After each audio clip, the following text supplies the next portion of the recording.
మీ అందరికీ నాకు తెలియదండి సార్. నేను గృహిణిని, ఇంటికాడు పెరిగి ముసలిదాన్ని. నాకు చదువు సంజ్ఞ లేదండి. మీ అందరికీ నమస్కారం, సభకందరికీ కూడా. తండ్రి చంద్రబాబు నాయుడు గారు, మోడీ గారు, ఆ జనసేన పార్టీ నాయకుడు, ఆయన పేరు బాబు గారికి ముగ్గురికి ధన్యవాదాలండి.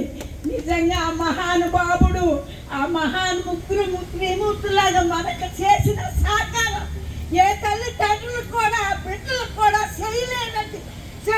చెయ్యబోరు కూడా ఎవరు కూడా కన్న తల్లిదండ్రులు చూడకపోయినా సరే బిడ్డల్లాగా చూసి బిడ్డల్లాగా పెంచి మనల్ని ఎంతో అభివృద్ధి చెందిలా చేస్తారు వారి తరాలకు కూడా.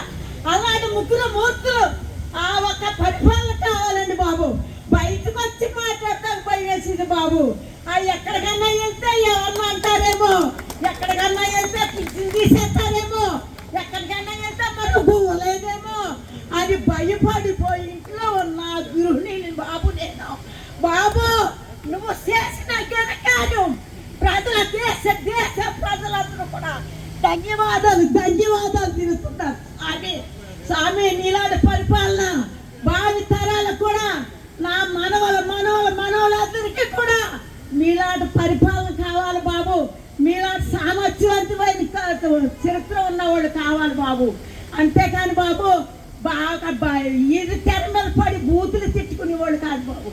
ఆరే బూతులు తిట్టుకుంటే మనం ప్రజలు ఏమైపోవాలి, మన మానవులు ఏమైపోవాలి, ముసలి ఏమైపోవాలి, ముత్తుకోళ్ళు ఏమైపోవాలి, లేని వాళ్ళు ఏమైపోవాలి. వీళ్ళందరూ బతికేంటి? ఎవడన్నా వచ్చి కొడితే అడిగే దాతున్నాడా మనల్ని? ఉండడు. అలాంటి ప్రభుత్వం మనకు వద్దు. ఆ మహానుభావుడు అన్నట్టుగా 4,000 పెన్షన్ చేశాడు. కన్న కొడుకులు కూడా చూడని వాళ్ళు మాలాంటి వాళ్ళు ఎంతో మంది బతుకుతున్నాం. అయ్యా మీ అందరికీ ధన్యవాదాలు తండ్రి. నాకైతే పేరు తెలియదు కానీ మీ ముగ్గురు మూర్తులకి కూడా శతకోటి దండాలు నాయన. అన్న ప్రకారం 7,000 ఇచ్చాడు మహానుభావుడు, మళ్ళీ 4,000 ఇస్తున్నారు. అదే పరిపాలన. ఎంతమంది ఎన్ని అనుకున్నా, ఎన్ని సామర్థ్యం చేసినా ఆయన కాలు గోటు కూడా ఎవరు సరిపోదు. చంద్రబాబు నాయుడు గారు నీటిలో తీసేస్తుంటే మహానుభావుడు కన్న కొడుకులు కూడా చెయ్యలేరయ్యా, చెయ్యపోరకూడదు ఆయన. అలాంటి తండ్రులకి ఎన్ని దండాలు ఎట్టినా, చెప్పకోడి దండాలు ఎట్టినా మనం రుణం తీర్చలేమయ్యా.